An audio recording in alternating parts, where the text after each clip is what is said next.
Welcome to the finale. Every HR team eventually needs to get data out into a spreadsheet, to an accountant, into an audit. So today we build CSV exports for the employee directory and for payroll. We will do it the professional way, by streaming, so it stays fast and light even with 100,000 rows. Then we will run a real automated test that proves our roles and our approval workflow actually work, take a victory lap through the entire application we have built together, and I will point you at where to go next. Let us finish strong.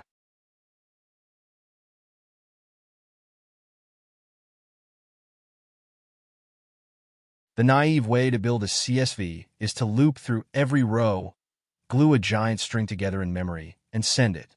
That works for 50 rows. But for a company with 100,000 payslips, that string could be hundreds of megabytes, and your server runs out of memory and crashes. The professional answer is streaming. Send the file to the browser piece by piece as you generate it, so you never hold the whole thing in memory at once. Laravel makes this genuinely easy.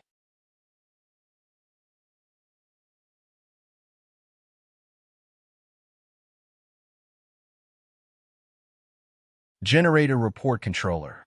First, the plain index, just an inertia page, no export logic at all.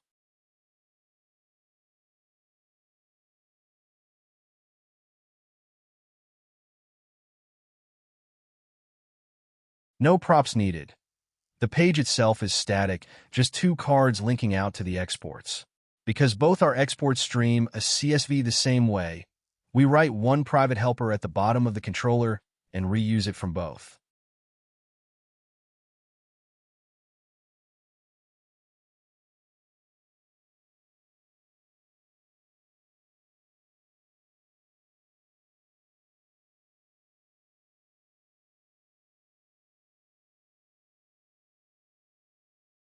Response stream download tells the browser a file is coming, download it, and takes a function that writes the file's contents directly to the output as they are produced. We open a handle to PHP output, that is the pipe straight to the browser. Write the header row with fput.csv, which correctly formats an array as a comma-separated line handling quotes and commas for us, then call whatever row writing function we were given. The clever design is that write rows is a function passed in, so this one helper powers any report. Write the plumbing once, reuse it forever.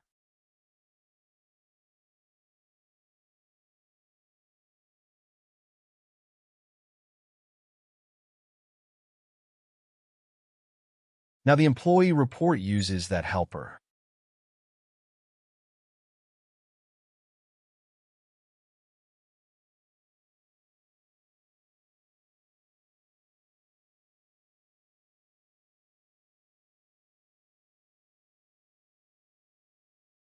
Here is the second half of keeping exports light.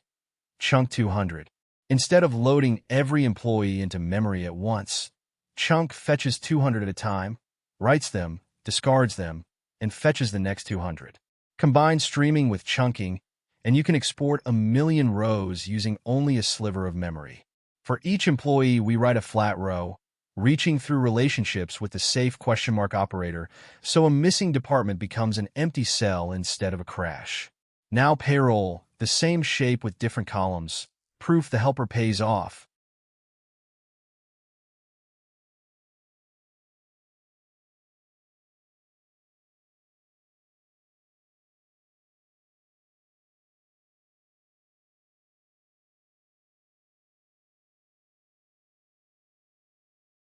Same streamCsv helper, same chunk of 200 pattern, 6 columns instead of 8.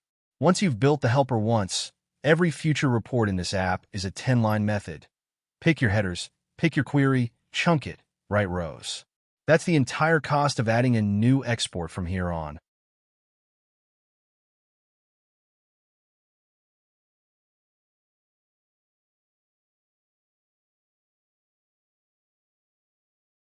We register the routes with a .csv ending so the browser and the user both know what they are getting.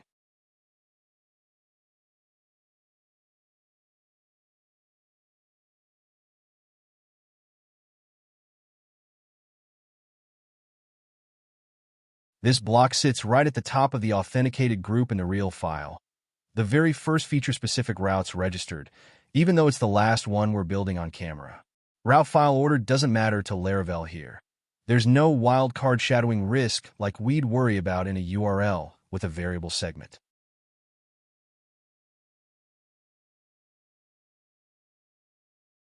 The complete React page. A card per report, each one a plain link to its export route.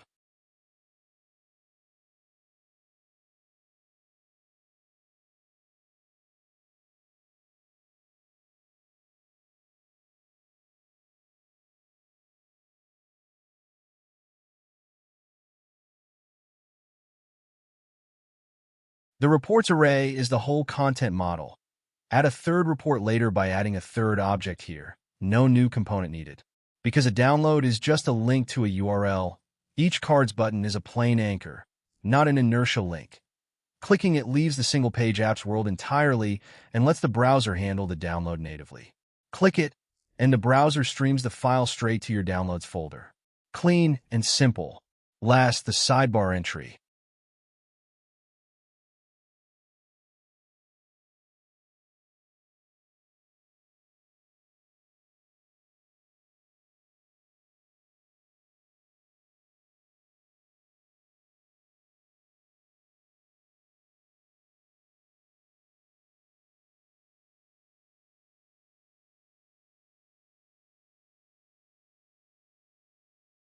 The sidebar's main nav items array is now complete.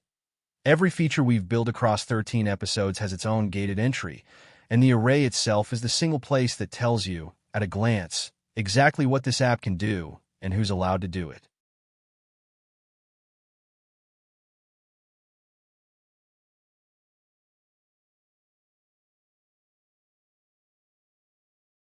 Before the tour, let's do something better than describe our app working. Let's watch an automated test prove it. Through the series, we've occasionally mentioned Pest as the testing tool the starter kit installed back in episode 1. Here's a real feature test file already living in the project in test/feature. Open it and read it with me.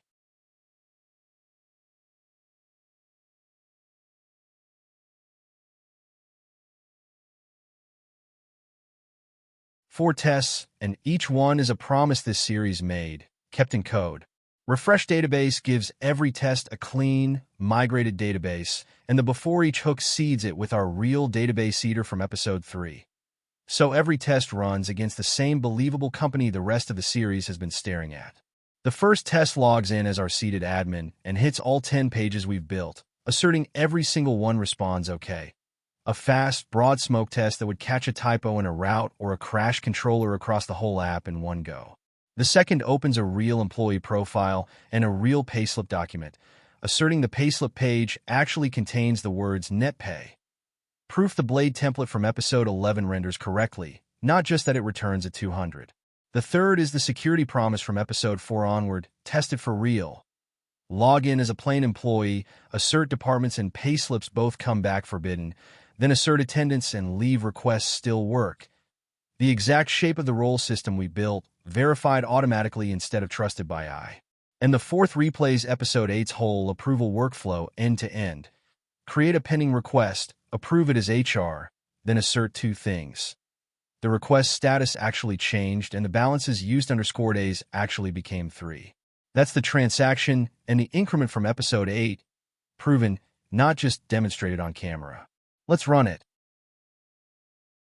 4 tests, 20 assertions, all green. Every role boundary, every page, and the one workflow with real money-adjacent logic behind it covered. This is what separates it worked when I click through it from it's proven to work, and we'll keep proving it every time anyone changes this codebase.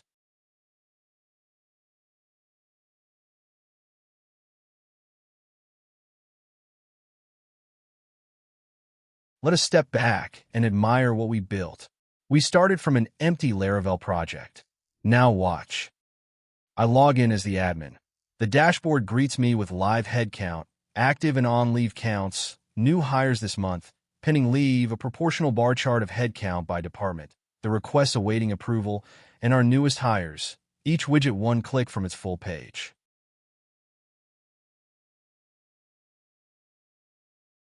I open the employee directory. a searchable, filterable grid of 36 people with photos. I filter by department and by status. They stack together. I click someone and see a full profile. Contact details, leave balances with days remaining, recent leave, attendance, and payslips. I add a new employee with a photo and watch the upload progress bar. All these already, we have proven them working from previous episodes. You can try on your end to see how it whole works together.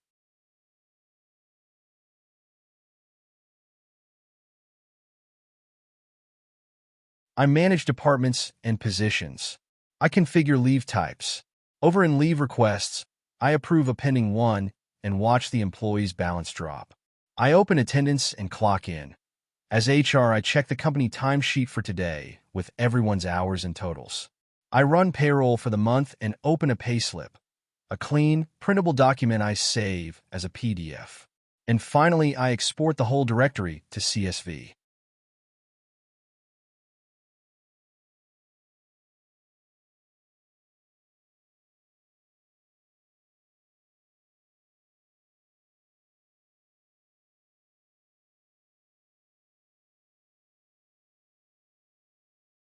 Now I log out and sign back in as an ordinary employee.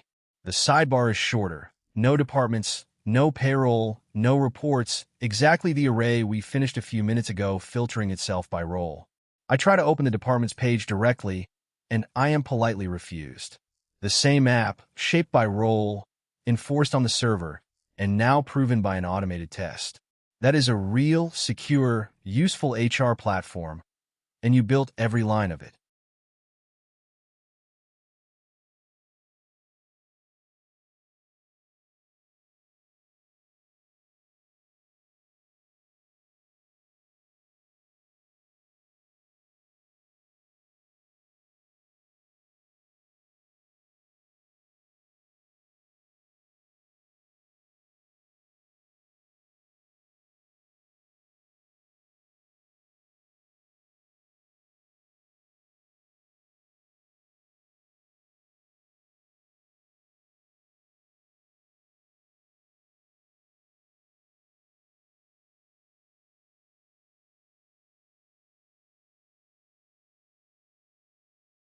You now command the patterns behind almost any business app.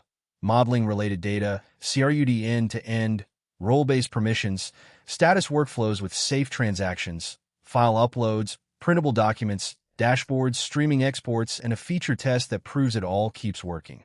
To push further, try adding email notifications when leave is approved, a calendar view of who is off this week, or growing that one smoke test file into full coverage per feature. Each is a small step from where you already stand. Thank you for building this whole platform with me.